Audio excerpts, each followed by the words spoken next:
Hola, yo soy Soledad Sangüesa. Normalmente estoy ahí atrás de cámara, me encargo más bien de la producción del podcast, pero ahora me he tomado el podcast. En este caso, Jorge ya está de panelista, comenzó el matriarcado acá en el podcast del Portal Socialista. Está bien. Así que bueno, tenemos acá a dos tremendos invitados, ¿sí? Dos neófitos en política, como les decía recién. Eh, los voy a presentar, aunque no sé si necesitan presentación, pero para que se note que yo hice mi tarea, en el fondo, ¿sí? Para que se note que yo hice mi tarea acá. Francisco Figueroa, que es periodista, Así ¿sí? De es. profesión, ex ministro de Bienes Nacionales, ¿sí? Antes también trabajaste en desarrollo social, ¿no? Así es. Sí, Sí, fui jefe de gabinete de Javiera Toro, compañera que fue ministra en Desarrollo Social y Bienes Nacionales. sí, bien. Vicepresidente de la FECH, Hace mucho se tiempo, hace mucho sí. Con pelo tiempo. largo y más pelo acá, menos pelo acá. El tiempo pasa, nos Ah, vamos poniendo viejos, como se dice. Y también uno de los agentes como más visibles del movimiento estudiantil del 2011. ¿Sí? Ese es como más o menos el currículum de Francisco Figueroa. Y el señor Jorge Arrate, ¿sí? Abogado, economista, ¿sí? Vicepresidente ejecutivo de muy Codelco, bien. a quien le tocó el fácil proceso de la nacionalización del cobre, ¿sí? ¿Cuántos años tenías ahí, Jorge? Tenía 30. Wow. Wow, estoy pensando que hice yo a los 30. Porque empecé a los 71. Ya. Es que teníamos algo como lo de estos jóvenes, con la diferencia que nosotros nos subimos al último carro de un tren que iba andando. Y ellos subieron al tren y se tomaron la locomotora. Claro, claro, claro. Sí, sin pedirle permiso a nadie, que eso también es bien importante. Así es. Sí, Sin sí, permiso. sin permiso. Y eso yo creo que hace que el Frente Amplio tenga como una línea distinta respecto de otros partidos. Sí, también de los liderazgos, perdón. Eh, Candidato a la presidencia el año 2009, ¿sí? Un socialista de corazón, aunque no militante ahora del Partido Socialista. Eh, Pero Uno de sí los... militante de un partido, Sí, un partido claro, Frente socialista. Amplio ahora, Exacto. un partido socialista efectivamente, por eso socialista de corazón ahí, y parte de un guaripola, de hecho, de la renovación socialista en el PS también. ¿Viste que hice mi tarea? ¿Vieron que hice mi tarea? En la presentación para que se note. ¿Por qué hemos cambiado acá el formato del programa, del podcast en realidad, del programa, del podcast en realidad en esta ocasión? Porque vamos a hablar de socialismo chileno. Ese es el tema, al menos con el que vamos a tratar. ¿A propósito de qué?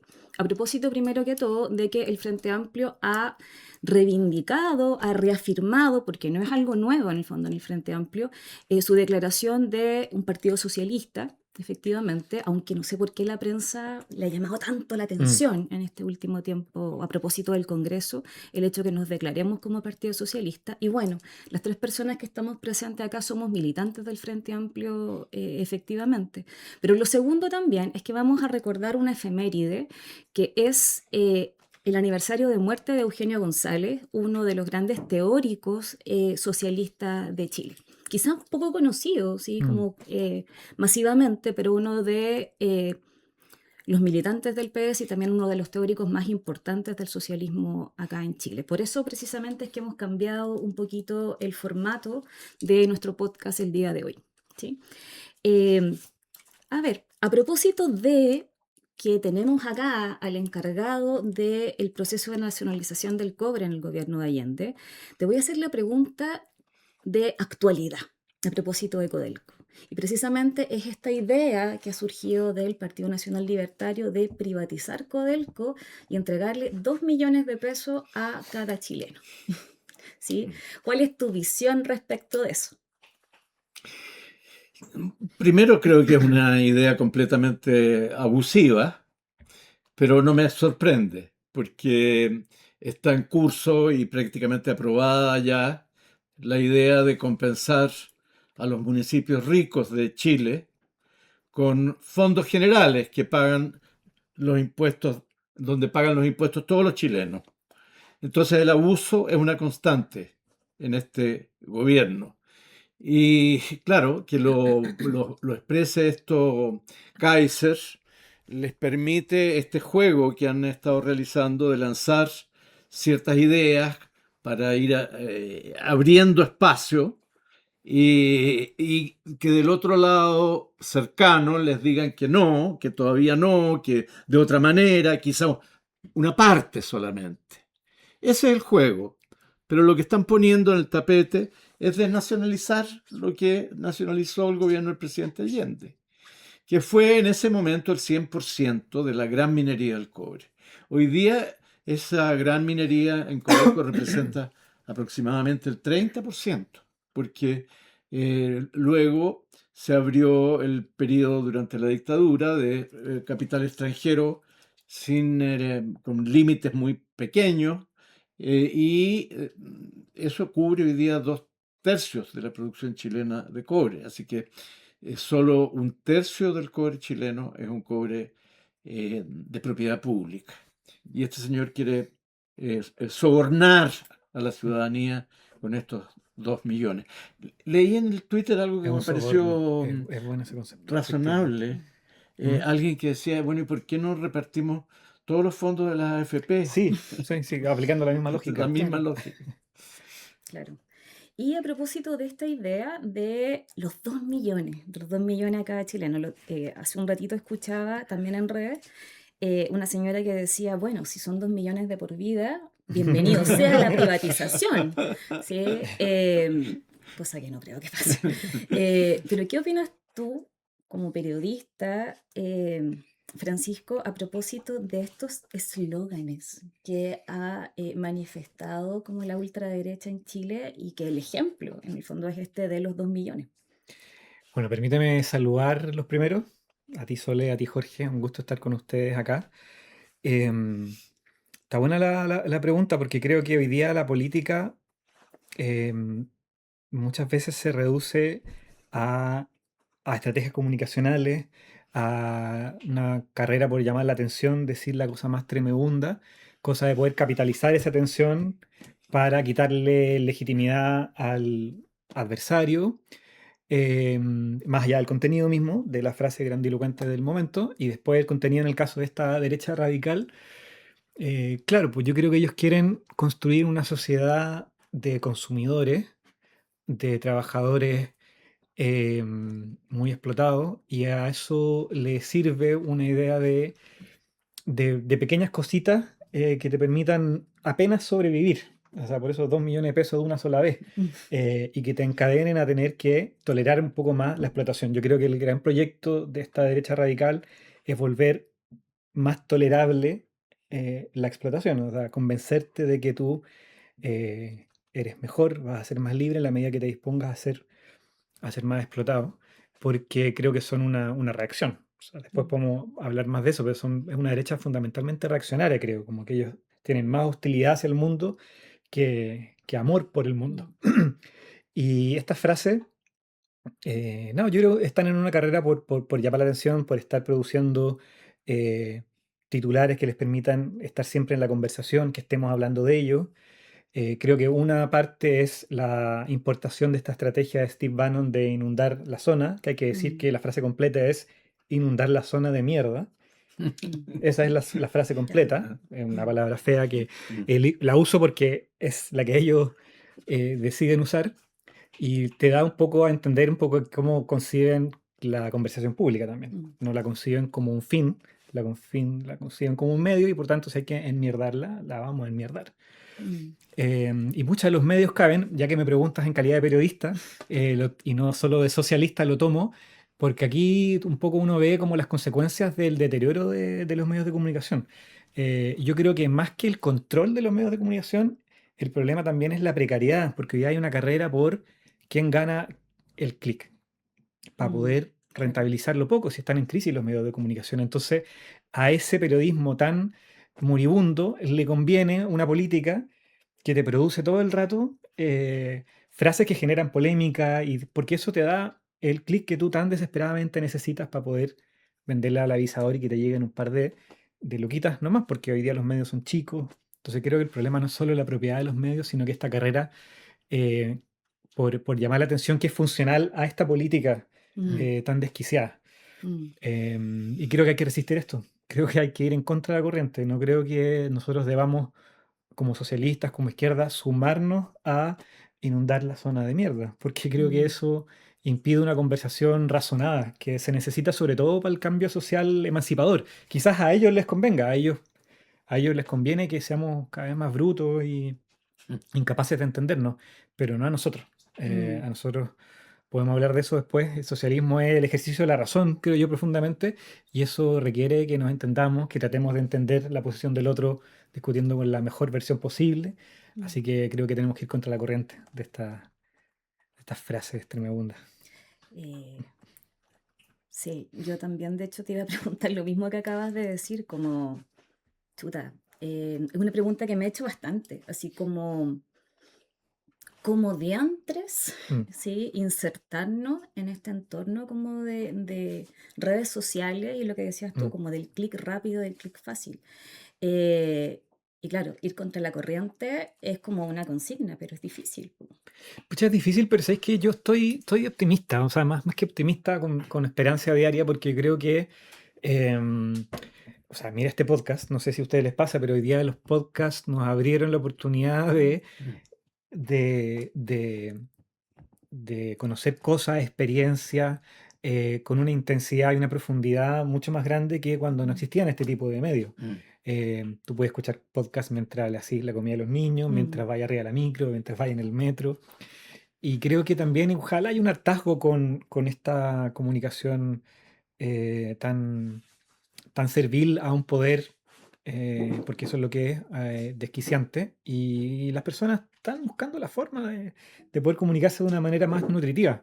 Y entonces yo creo que parte de ese resistir no es solamente un deber, sino que algo que hay que reconocer que igual las personas buscan cómo poder entenderse con el otro mm, en función de sus preocupaciones. Yo creo que también hoy día estamos viviendo, después de la derrota, creo, de la prueba en el 2022, pucha, una suerte de desencanto con la acción colectiva, pero de a poco eso también se reconstruye. mm, El gobierno está tocando un techo, y creo que eso va a generar no solamente salir a la calle molestia, sino que también volver a preguntarnos por cosas que quisimos no preguntarnos por un rato porque quedamos un poco agotados mm, de una pelea que nos frustró mucho. claro. Así que sí, creo que tengo más optimismo que pesimismo frente a este ambiente. Pucha, yo soy una pesimista, parece de corazón. Eh, No ah, tanto porque si no, no haría un podcast. claro, ¿Cachai? claro, Igual claro, tenéis la energía y claro, el claro. tiempo y las ganas para Sí. hacerlo, pese a todo. Me acabas de Así que descubrir, me yo acabas de creo Es que... descubrir. pesimista de la inteligencia, Exacto, exacto. Ah, pero hay que ser, como decía Gramsci, optimista de la De la voluntad. voluntad. la voluntad. Ah, bien. Y ya como también retomando la militancia, ¿sí? ¿Cuál es la relevancia que ves tú en que el Frente Amplio se identifique, reafirme, la verdad, este Mm. espíritu socialista en el Congreso, algo que, como decíamos recién, ha llamado tanto la atención de los medios? Sí, sí, yo creo que ha llamado la atención porque también ha generado polémica. Yo he visto lecturas críticas. Hay quienes se preocupan de que esto sea una forma de quitarle espacio al Partido Socialista. Me parece una preocupación muy de tiro corto, de corto plazo. Mm, Y hay otras, estaba leyendo una entrevista que dio Eugenio Tironi a propósito de un libro que va a sacar, Mm. donde él criticaba para hacer una división entre el presidente Boric y el Frente Amplio, y decía que es cuando el partido se define como socialista, lo que hace es enfrentar el futuro mirando un espejo retrovisor, cuando en realidad tiene que enfrentar el futuro con más, mm, sin ataduras con el pasado. Me parece que no, que primero está bueno destacar por qué es relevante definirse socialista y después a qué nos referimos con socialistas hoy día. Creo que es relevante primero porque, pucha, creo que es un ejercicio honesto que te permite entenderte mejor con otras fuerzas políticas y sociales. Decir, mira, estos son nuestros principios, esta es nuestra visión del mundo y de la política, em, versus esconder esas cartas ujú, o no tener ninguna carta y que la política y los partidos no sean más que lucha por el poder, no, lucha estratégica por el poder más allá del horizonte que tú tienes.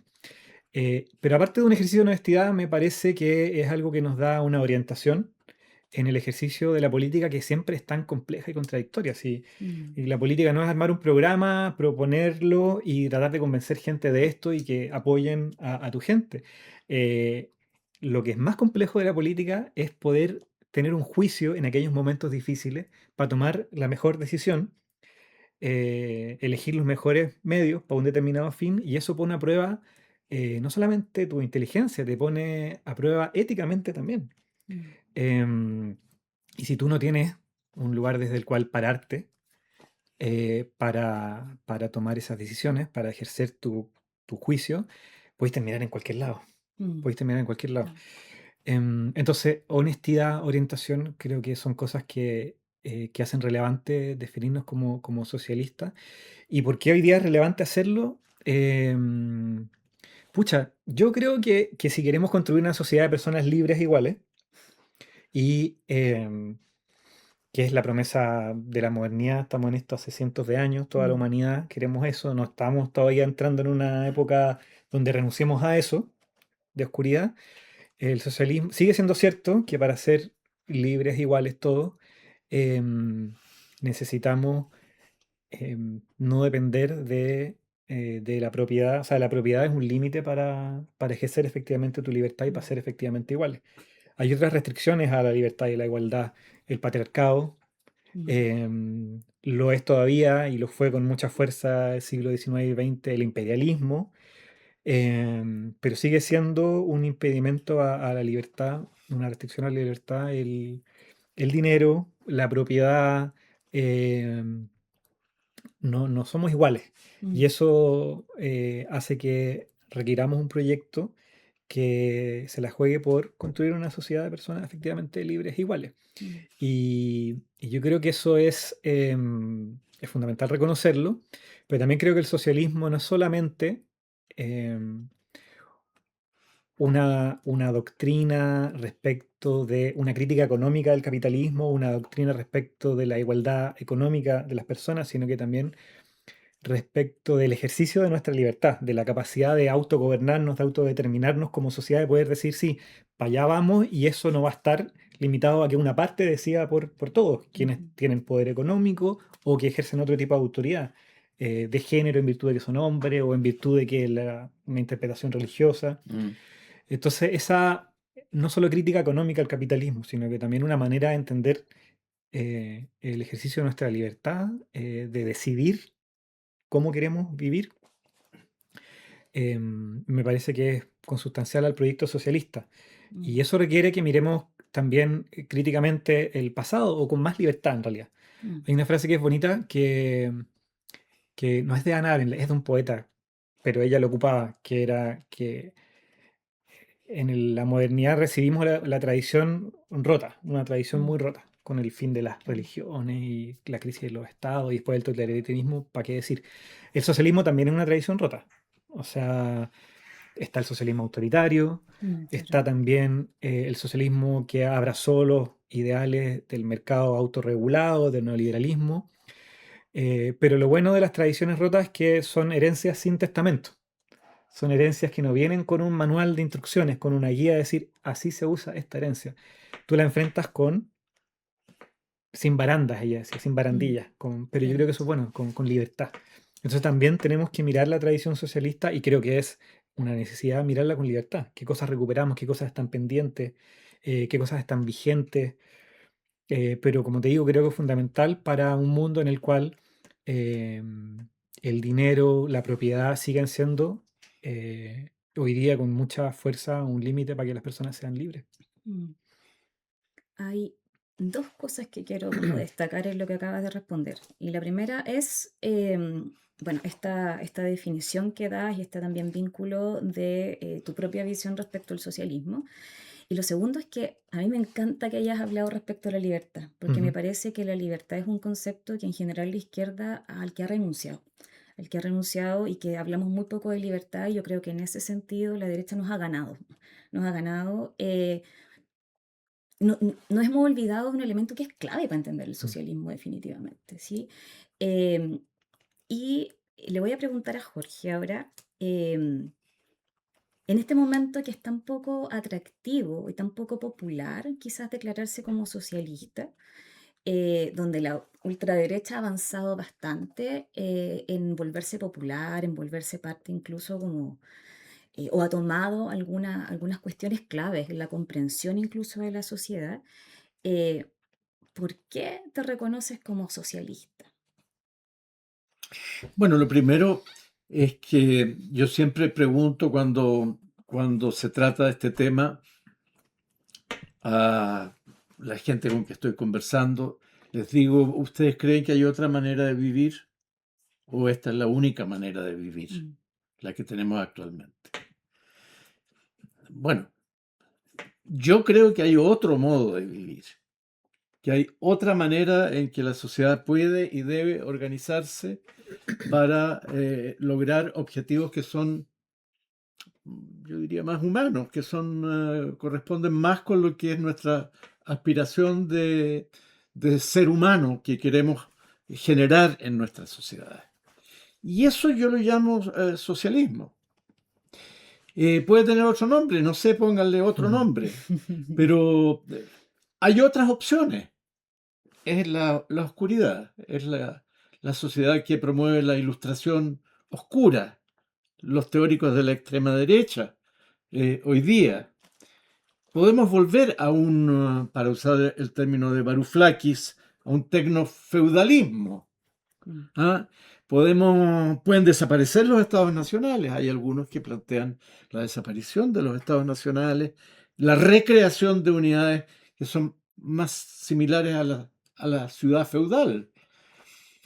En fin, bueno, yo creo que la alternativa a esta sociedad que está destinada a que se expandan las, los elementos más negativos del alma humana, que tiene Mm.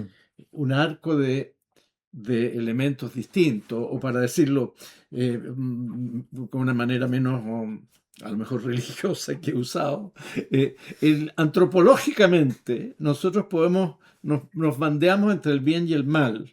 mm, Y lo que hace el capitalismo, fundado en la Mm. propiedad, es extender al máximo la idea del egoísmo, del yo, del poder para uno mismo. Y yo apunto a una idea de sociedad que denominamos socialista y que es una sociedad que a lo que apuesta es a desarrollar aquellos aspectos más valiosos de la personalidad del ser humano, que tienen que ver con la fraternidad, con la solidaridad, con la honestidad, con Mm. una ética Mm.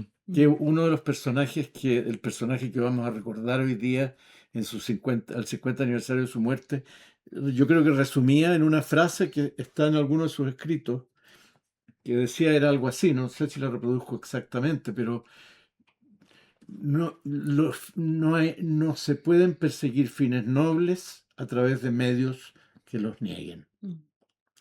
Ese era Eugenio González, ¿no? Entonces, es otra concepción de la vida. Y para González, Mm. bueno, ya entraremos en eso después, Mm, pero esto que decía Francisco, las limitaciones que introduce en la vida social, la existencia de este cierre que hay, que es la propiedad, cierre casi literal, porque así Mm. se generó con el Claro, con cercamiento, cercamiento de con la los tierra. cercamientos. mm, Bueno, ese cierre hace que la democracia liberal tenga limitaciones muy severas, mm, porque a eso Eugenio Mm. González contraponía la Mm. democracia económica. mm, Y decía, sin democracia económica no hay plenitud de la Mm. democracia liberal. Pero él al mismo tiempo sostenía que el socialismo tenía que incorporar los valores y sentidos de la democracia liberal. mm. Bueno, esas es más o menos Mm. mis reflexiones. No sé si... Tremenda reflexión. ¿Sí? Y aprovechando como tu tu alusión a Eugenio González, ¿en qué podríamos ver las ideas de Eugenio González en la manera en cómo el Frente Amplio se entiende como socialista? ¿Sí? Eh, ¿Podríamos entender esta idea como una nueva renovación socialista? Aclarando en qué consiste también la renovación socialista, pues puede ser que Ujú. hayan personas que no entienden en qué consiste esa renovación Uf, socialista. es un Mm. temazo. Un PPT acá para explicarlo. Es un temazo porque la renovación socialista yo creo que fue un momento muy importante, Ujú. pero también un momento que tuvo claros y oscuros, que tuvo limitaciones, que tuvo derivaciones. Eh, yo he distinguido ciclos ahí. Hay uno que es la renovación, después yo he dicho viene la post-renovación, yo he identificado eso con la generación del PPD, Ujú.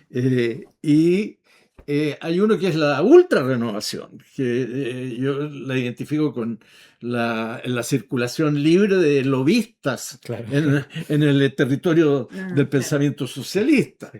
Entonces, es un tema bien... Pero, ¿cuáles son las ideas clave de la renovación socialista? Así como... yo creo que giran en torno... te quiero decir lo siguiente, yo creo que a estas alturas el que sabe más de eso es Francisco, porque yo quizás me quedé pegado. En cambio, Francisco perteneció a las organizaciones autonomistas en un momento en que generaron una escuela de formación que se llamaba Eugenio Le González. pusimos Mm, Eugenio González, sí. mm, Precisamente por la preocupación por la libertad que Eh, nos mm, preguntaba Soledad. Entonces, yo creo que allí hay, quizá en la visión de Francisco hay más innovación que la mía, que ya me quedé pegado probablemente en lo que escribí el año 85 en uno de mis libros sobre Eugenio González. Pero yo creo que el eje, para contestar directamente a tu pregunta, ha sido la relación entre el socialismo y la democracia, entre el socialismo y la libertad. mm, Y ahí, Mm. y termino con esa observación, porque yo creo que hay que introducir estos elementos históricos. No hay que olvidar que Eugenio González, que fue el primer presidente de la Federación de Estudiantes Secundarios de Así es, Chile, fundador de la FESES. ¿ah? ya. En 1920, tenía 16 años, y luego presidente de la FECH en 1922. Bueno, pero Eugenio González proviene de una tradición anarquista, ácrata, libertaria, Claro. porque Mm. esa palabra antes era nuestra, ahora nos la, Mm. nos la han expropiado. Pero Eugenio González proviene de esa matriz. Y esa matriz hizo un aporte tremendo a la singular perspectiva ideológica del socialismo chileno, que es única. Mm, ¿No? sí. ¿No? Y que nunca se identificó ni con la socialdemocracia ni con el comunismo de estilo soviético. Mm, Entonces, eso es lo central.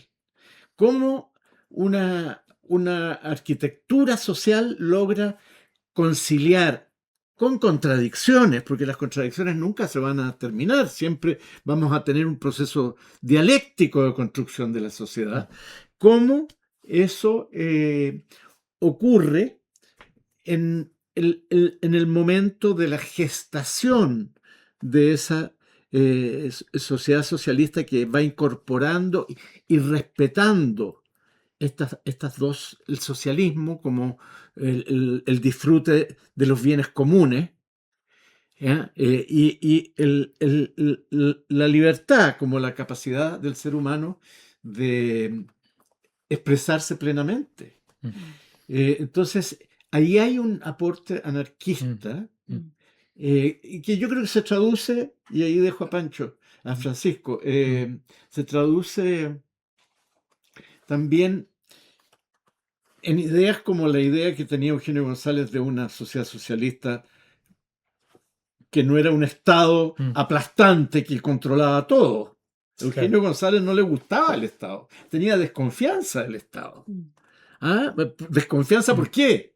Por la libertad. Entonces, él concebía también en el plano económico organizaciones que eran cooperativas, en eso era la tradición viene de Recabarren, Mm. cooperativas, Mm. empresas de trabajadores, Mm. entidades económicas autónomas. Y yo creo que emparenta Mm. con el autonomismo. Mm. Está bueno el vínculo que hace Jorge, lo estoy escuchando atentamente.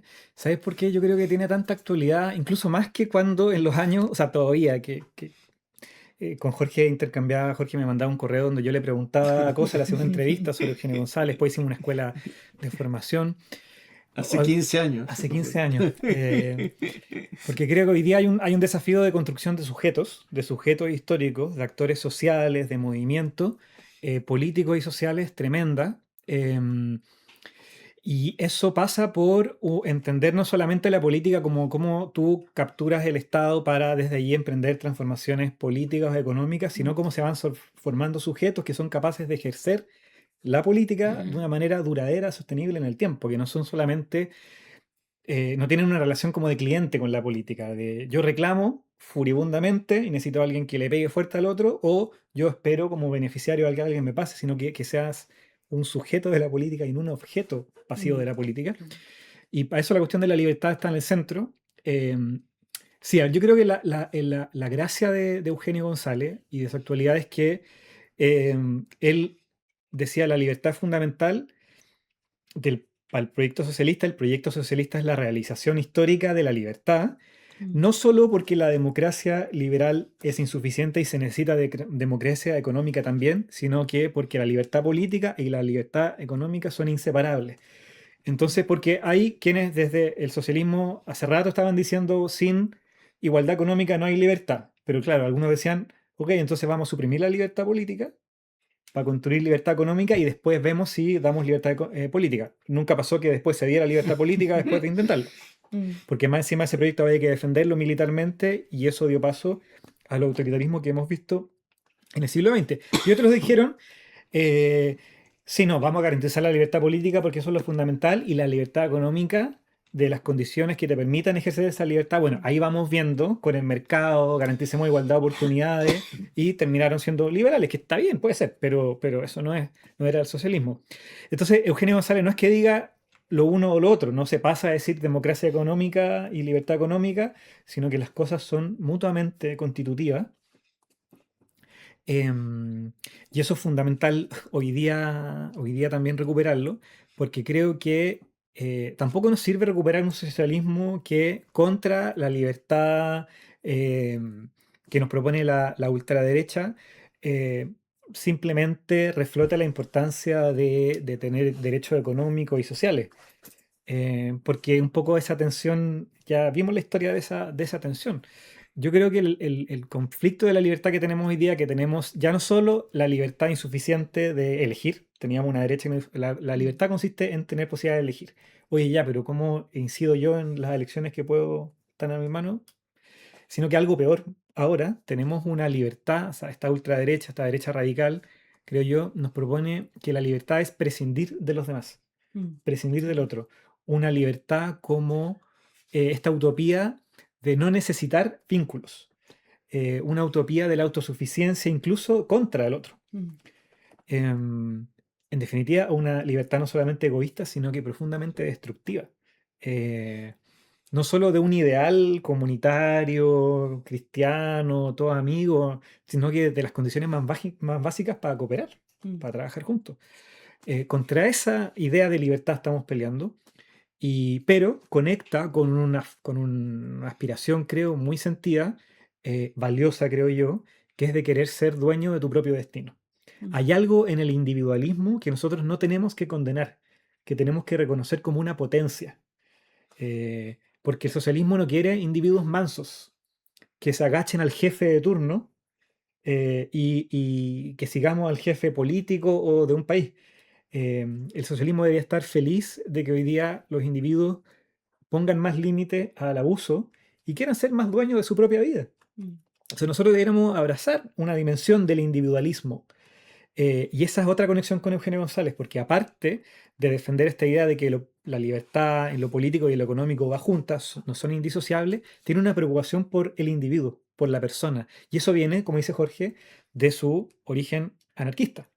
Si tú vayas a la literatura de Manuel Rojas, de Eugenio González, toda esa generación de obras hermosas, hay una preocupación también por el individuo en su singularidad y en el hecho de que de la única manera que puede salir de su soledad, porque en soledad ese individuo vayan a ver los cuentos de Manuel Rojas y de González Vera, la soledad te rebaja a una condición animal, lo que te da el pleno desarrollo de tu personalidad, que es un concepto que usaban mucho los anarquistas, Eugenio González también, es estar con los demás, es trabajar con los demás, no solamente el trabajo. O sea, también hay una noción de la potencia, no solamente del individuo en tanto trabajador, sino que del individuo en tanto ciudadano, una dimensión más cívica también del socialismo, y se preocupan del individuo. Y hoy día, pucha, qué importante es retomar una conexión con esa preocupación, que no es para nada vieja, no es mirar al espejo retrovisor, es enfrentar un dilema que tenemos hoy día, porque hay más individualismo en la sociedad completamente, pero hay una dimensión de ese individualismo que no es necesariamente egoísmo, que es pararse y decir, pucha, yo también quiero tener una existencia digna y si eso implica si ser más individualista que haya un párele a formas perniciosas de colectivo, de comunidad, sea la familia, o sea una empresa donde te explotan, enhorabuena. El tema es que tenemos que contraponer o sumarle a ese individualismo el hecho de que tú te realizas con los demás. O sea, porque la otra es una vida garantizada para infelicidad. Si hoy día es cosa de ser honestos con nosotros mismos y ver lo que nos pasa a cada uno, a los demás, que ese individualismo te deja muy solo. Entonces, pucha, todas esas cosas son muy ricas, muy actuales. Entonces yo creo que hay que leer a González no como un intelectual encerrado pensando esto, sino como parte de una generación que en los años 10, 20, la oligarquía empieza a hacer agua, se da cuenta de que hay un cambio de época, no solamente un cambio de ciclo corto, y conecta con muy transparentemente también con el sujeto obrero en su tiempo, que también había individualismo, no es que estuviera hecho para un socialismo dirigista de la acción política, para nada, y eso lo traduce muy bien en muchas cosas. Em, y bueno, aparte de esto, no es un intelectual encerrado porque es el autor de la fundamentación teórica del programa El 47 del PS, Gran un documento. gran documento precioso que además sirvió como, creo que primer armatoste intelectual para pensar el programa de lo que después fue la Unidad Popular, para pensar un frente de trabajadores, un frente tengo un libro de Negri después, De trabajadores manuales intelectuales. manuales Sí, intelectuales vi que trajiste un libro de Negri. de la multitud, en el fondo, Sí. diría Negri, pero de la diversidad del pueblo chileno, no de una clase obrera que yo quiero que exista, pero que no encuentro en ningún lado. Mira, tú mencionaste a José Santos González Vera y a Manuel Rojas. Yo sé poco de la generación del 20, Ujú. pero esos nombres y otros son siempre mencionados en la generación del 20. Así Está mencionado Neruda, Gómez Rojas, González Vera, Manuel Rojas, Sí. Elena Cafarena, Gandulfo, Elena Gandolfo, Cafarena, Amanda Amanda Labarca. Labarca, Marta Brunet también. ahí También. más adelante. En fin, y creo que es interesante hincarle más el diente, porque el tema de las generaciones, yo creo que es un tema muy actual hoy día en Chile, y particularmente por el Frente Amplio. Aquí la generación del 20 tuvo sus características. Neruda ganó el premio Nobel, Eugenio González fue rector de la Universidad de Chile, Elena Cafarena, la lideresa del movimiento feminista históricamente, en fin. Pero después hubo otras generaciones y sería interesante en otra ocasión ponerse. Yo pensaba en la generación de la Falange, los demócratas cristianos, ¿no? Los social cristianos, que fueron la juventud del Partido Conservador y constituyeron una generación que Frei fue presidente, Radomiro Tomic fue candidato a presidente, tuvieron gente como Renan Fuentealba y otros, ¿no?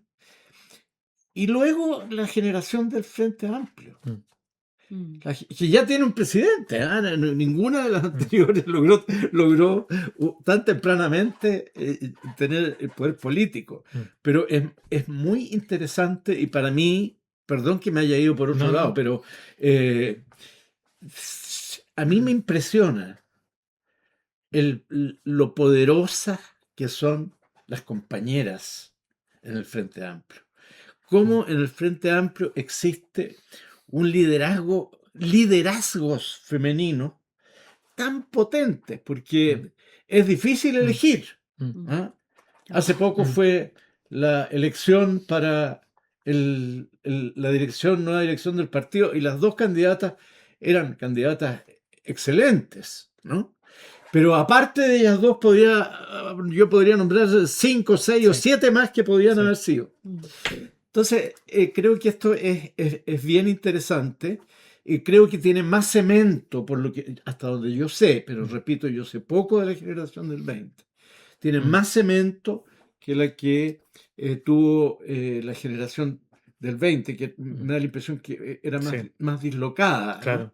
Pero ¿sabes qué? Algo que sí tenía, y las dos, o sea, creo que es una generación que también te habla del tipo de socialismo que se quería construir, que era un socialismo que era mucho más que una receta para cómo tomar el poder, y no era un socialismo como que concebía la política como algo puramente instrumental o estratégico, sino que era una forma de ver la realidad y de transformar y de crear la realidad. Por lo tanto, tú creas la realidad no solamente a través de la lucha por el poder, de la política en su sentido más estrecho, sino que también a través de la cultura, del arte, Así es, de las sí, formas de vida. sí.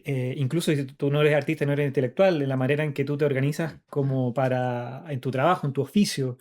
Los protagonistas, los sujetos de esa generación, no eran los políticos profesionales, era el pueblo en su diversidad. Yo creo que hay harto de eso también de recuperar, porque claro, no se expresa políticamente inmediatamente esa generación, aunque yo creo que lo que más se expresa es en el Partido Socialista después. Los políticos de esa generación, Bueno, en su gran por mayoría, Eugenio González, que Eugenio llegó a ser González, secretario general, senador, pero que había sido el año 32 ministro de Educación cuando tenía 29 con años, con Marmaduke, Marmaduke Grohe. en el Con el PC avión también hay. ahí, rojo. en el avión Sí. rojo que tenemos allá O atrás. sea, es un momento en donde cultura y política, si lo queréis poner Sí, así, sí, sí. están muy, muy juntas. Yo creo que eso está más separado hoy día. Mira, y hay un Y eso es texto, un problema.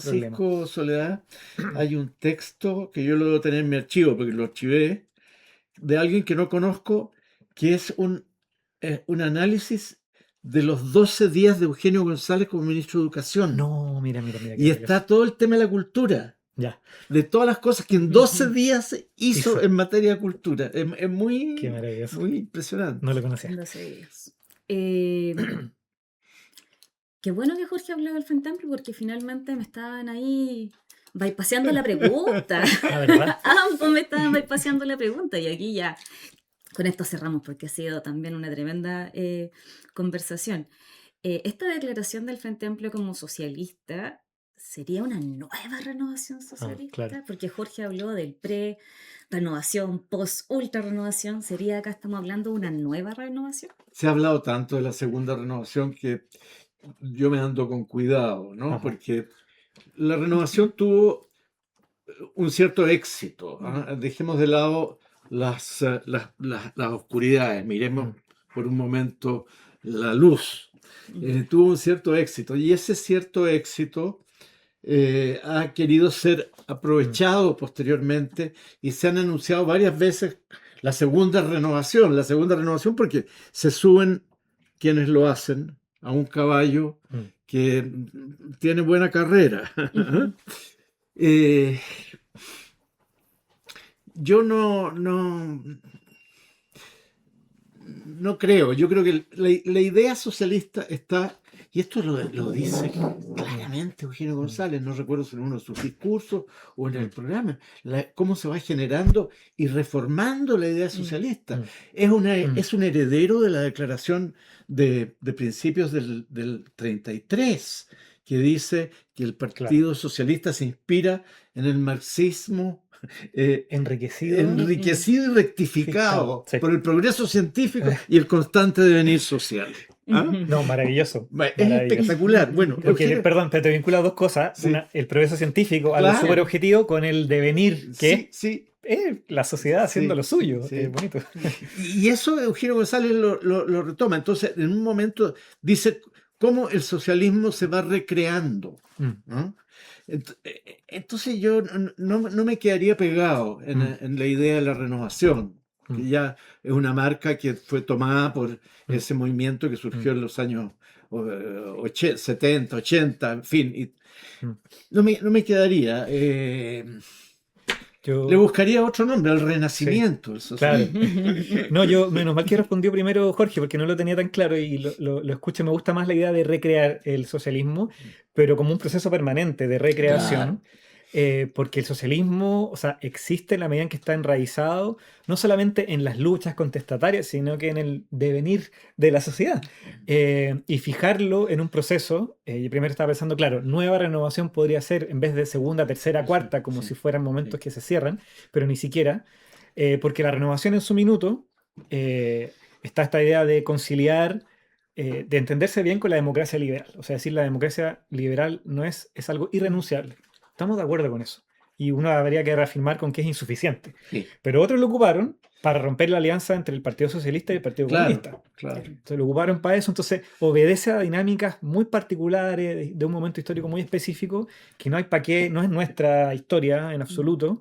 Y me gusta la idea de, sí, pues, de recrear el socialismo como algo que nace de las propias luchas de la Hagamos un sociedad. concurso en el portal. Eso, Ah, Exacto. si es Nombre. reencarnación del socialismo, resucitación, renacimiento, Renacimiento, Recreación. reinvención. reinvención. Ya. Eh, ¿Podemos hacer Sí, ¿podemos pues, hacer ese concurso? Podríamos Podemos hacerlo. ponerlo una en buena redes. conversa. Bueno. Eh, a ver, vamos a pasar a otro momento del programa, del podcast. Me da con programa. Me siento como presentadora ¿Y de cuál es la programa. diferencia entre un podcast y un programa? No sé, como que el programa es como de tele, ¿no? Como que esa es una palabra Claro, como pero más yo de diría que tele. igual como Sale que gente contiene. cantando. Claro. Vamos a reclamar. Claro, Vamos a viva Bueno, reclamar. sí. viva el lunes, no sé, algo así. Oh, se me cayó el carnet, perdón. Eh, Jorge hizo un spoiler ya, po, del libro que traía Francisco acá. Ah, bueno. Sí, pues Jorge Tienes está haciendo razón. spoiler ahí para que Francisco decíamos que recomendar un libro. Ya, sí, Sí, sí vamos a recomendar un libro sí, también. entonces partamos con Francisco y después Ya. con Jorge. ¿Conmigo partimos? Ya. Sí, sí. Yo en realidad traje el libro que estoy leyendo, no es así como algo que diga, hoy esto les quiero recomendar, pero preferí ser así como, miren, porque me sugirieron traer un libro físico Mm, y lo otro que estoy leyendo lo estoy leyendo en el Kindle, así en digital, que fome mostrar un libro no en sé, en Kindle. Kindle, sí.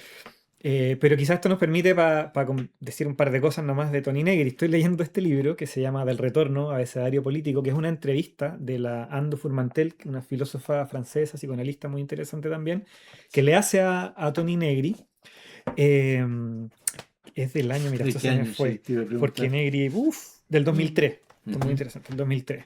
Murió el 2023 Toni Negri, es alguien que los autonomistas estudiamos mucho, eh, porque fue el intelectual de un intento de revolución obrera Claro. a fines de los 60, principios de los 70 en Italia, en un momento en que mientras mayo del 68 en otros lados era una expresión más bien de las clases medias, universitarias, intelectuales, en Italia el 68 italiano fue una movilización popular, obrera, donde un sector de la propia clase obrera y los intelectuales que produjo, Toni Negri, alguien que viene de esa historia, su papá, fíjate que si vieron la serie de Mussolini, Sí. su papá murió, que es uno de Mm, los comunistas, militante comunista, murió porque los fascistas lo obligaron a tomar aceite de ricino. Ya. ¿Te acuerdas que en la serie Sí, sale cómo sí. hacían eso? mm, Papá de Toni Negri así murió. mm. Así murió. O sea, para alguien con toda la vida familiar involucrada con el movimiento de los trabajadores y el socialismo. Y bueno, cuento corto, este es un libro que a diferencia de los libros de Imperio, de Multitud, Mm. de Marx, más allá de Marx, que son muy interesantes, es un poco más livianito para leer mientras lees otras cosas, porque es una entrevista. Entonces, Ando Furmantel le pide que elabore, explique su aprendizaje, su historia de vida también, que es fascinante en respuesta un poco más corta y le tira una letra A, B, C y que él elija una palabra y así va explicando su pensamiento. Bueno, ¿y por qué creo que es importante? Vale la pena leer a Negri hoy día, porque pucha, estamos en una hebra de tanto catastrofismo, de pensar tan oscuramente el futuro, Negri fue un luchador y un intelectual que siempre veía la potencialidad del trabajo, la potencialidad de las luchas y de un trabajo entendido de una manera súper amplia. Él recuperó el concepto de trabajo vivo de Marx, que era no solamente el trabajador industrial y el trabajo remunerado en la forma salarial, sino que el trabajo en un sentido ampliado como una forma de crear el mundo y tus relaciones. Y de cómo eso hoy día el capitalismo lo explota, crea valor, sin que eso se traduzca en una riqueza compartida. O sea, piensa tú, hoy La día la inteligencia inteligencia artificial. artificial. O sea, Tony Negri siempre fue un tipo muy anticipado, pero yo volví a Negri precisamente porque en todas las cosas que a uno le pasan después de experiencias tan intensas como gobernar y tener responsabilidad en un ministerio y participar en un nuevo partido, uno vuelve a esas cosas fundamentales. Y Negri es alguien que te invita a pensar las luchas como potencia, no solamente como resistencia. Creo que es muy importante dejar atrás el imaginario de la emancipación como puro resistir, como puro decir no. Y también de esta concepción que tiene del trabajo también, qué pasa con él. O sea, la inteligencia artificial es lo que Negri identificó en los años 70 llevado al paroxismo. No es algo nuevo, es el trabajo inmaterial y el capital vuelto social a partir de la cooperación social como nunca antes lo habíamos visto, que tiene que ser visto como una tremenda potencia también. O sea, yo subrayé cosas como, ¿por qué no remunerar la vida? O sea, ¿por qué si el capital hoy día crea valor y acumula fortunas astronómicas como las de los dueños de las plataformas y de inteligencia artificial, pucha, si hacen plata y de la manera en que nosotros conversamos, tú buscas algo y eso crea valor de tus sentimientos, de tus relaciones, mientras vives, o sea, remunerar la vida. Entonces, ese tipo de preguntas locas es la que invita a hacer Negri. Está la por eso. renta, ¿cómo se llama? La renta Universal garantizada. Sí. Claro, claro, que fue una lucha a partir de este tipo de visiones. Sí, bueno, el título es Del retorno. Del retorno, abecedario biopolítico, Biopolítico. pero puede servir para acercarse a Negri a cualquiera de sus libros. Súper. Jorge no trajo su libro. No traje mi libro porque es muy gordo. Ah, Y tenía que traer, además, bueno, eso no lo voy a decir todavía, lo voy a decir después, tuve que traer algunas cosas para este programa. Es muy gordo y voy avanzando muy lentamente. Entonces, pero tuve que investigar para encontrarlo. Y es un libro de un inglés que se llama Edward Wilson, que fue un graduado de Cambridge y en que su generación alcanzó grandes posiciones en la política, en el Estado, etc. Pero él se dedicó, o en la academia, él se dedicó más bien a ser un comunicador, un difusor. Entonces escribió en los años 40 este libro que se llama La Estación de Finlandia. Y este libro, que está traducido al español, con una introducción de él a una segunda edición, 20 años más tarde, este libro es un recorrido de la idea socialista a través de sus personajes. A partir... ¿Y la estación de Finlandia es el tren que toma Lenin? Ahí termina el libro. Ahí termina el libro. Porque el libro termina con Lenin, desgraciadamente. No digo por Lenin, sino que digo porque, bueno, hay gente que viene después. Claro. Entre otros, si el libro tuviera que reescribirse, lo que falta, yo reclamaría un espacio para Mariátegui y para Eugenio González. ¿Ah? Bueno, pero este libro es muy interesante y es muy entretenido porque es una narración, es una narración, no es un libro académico, en que va contando sobre los personajes partiendo por el siglo XVIII, XIX, toma todos los utópicos, los socialistas utópicos, Marx, Engels, naturalmente, y termina con Lenin. Ahora, en la introducción, dice que él se arrepiente de dos cosas del libro, de no haber incluido, primero, a Jean Jaurès, al francés antifascista, que fue asesinado antes de al empezar la Primera Guerra Mundial, cuando los socialistas del mundo decidieron alinearse con la guerra, la mayoría, salvo el Partido Socialista Italiano, que se mantuvo, y sectores del Partido Francés, como fue Jean Jaurès, y por eso lo asesinaron. Bueno, y lo segundo... Toda esa gente, pero es muy interesante. Es el socialismo que se opuso a la guerra. O sea, la Rosa Luxemburgo, Jean Jaurès. Así es. Perdón, Bueno, solo eso. Sí, y lo otro que dice en la introducción que me pareció muy entretenido, es decir, yo me arrepiento también de haber sido tan benevolente con Lenin. Porque dice que él es muy benevolente. Yo no he llegado a Lenin, porque al final del libro ya, y que después de haberlo escrito, él habló con mucha gente y empieza a citar, ¿no? Que le dicen que eran compañeros algunos habían sido compañeros de Lenin, que le dicen que era insoportable. Debe haberlo sido, bueno. que entraba a un lugar e hipnotizaba. Pero que era, en lo personal, era un tipo insoportable. Tosco, pesado, en fin, bueno. No estoy seguro yo, porque yo lo veo con un gato en una foto. Y uno dice, pucha, que es agradable. Solidariza con los gatos.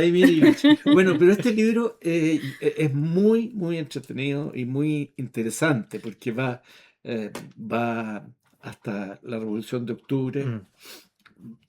Y con eso va relatando la historia de la idea socialista, ¿no? Qué bonito. Entonces ya vamos llegando al término de este Lo encontré en la librería Aldebarán, que queda en Ñuñoa. Muy bien, muy bien. Vamos a verlo.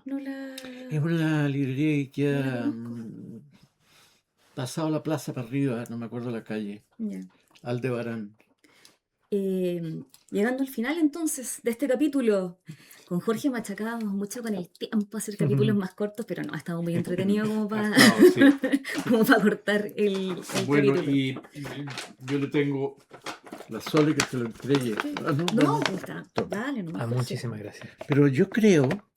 Sí, que el segundo que tiene... Este es el único personaje que ha estado dos veces en nuestro podcast. Sí. Y por lo tanto debería tener ahora 2 tazones. Sí, pues yo creo que es su segundo tazón. No voy a decir nada para no inculparme. Voy a hacer como que no tengo otro. Pero me viene bien. Además, yo junto los tazones que significan algo. Sí, pues uno siempre veo tazones bonitos, pero prefiero tener un juego hecho de cosas significativas en sí mismo. Tengo un tazón muy lindo de un sindicato del norte, por una cosa que hicimos muy linda en el ministerio. Tengo otros del tiempo de las movilizaciones estudiantiles y tengo 2 del portal socialista y los seguiré usando porque usamos harto en mi casa tazones. Yo tengo uno de Allende. Qué bonito. ¿Pero de ese tiempo? No. Cuidado y ven tus cosas. No. Yo pensé que se había quebrado el anterior. Muchas gracias. Sí. Gracias. Entonces, bueno, despedimos a Francisco el día de hoy. Aquí a un compañero y Jorge Arrate, ¿nos despedimos o no? Nos despedimos. Ya nos encontraremos muy pronto. Sí, muy pronto nos vamos. En un nuevo programa. En un nuevo programa. Sí. Bueno, y también acá al cierre quiero sumar también el trabajo acá de Luis Briceño, que está aquí. Demos vuelta a la cámara. Claro. Demos vuelta a la cámara. Gracias a quien se hace. Pero se escucha la voz, tengo mi micrófono acá. Así que muchas gracias, yo encantado y la conversación de hoy día estuvo realmente espectacular. Así que muchas gracias por esta instancia. Así que nos despedimos hasta el siguiente capítulo de nuestro maravilloso podcast. Chao. Conversando por la Izquierda.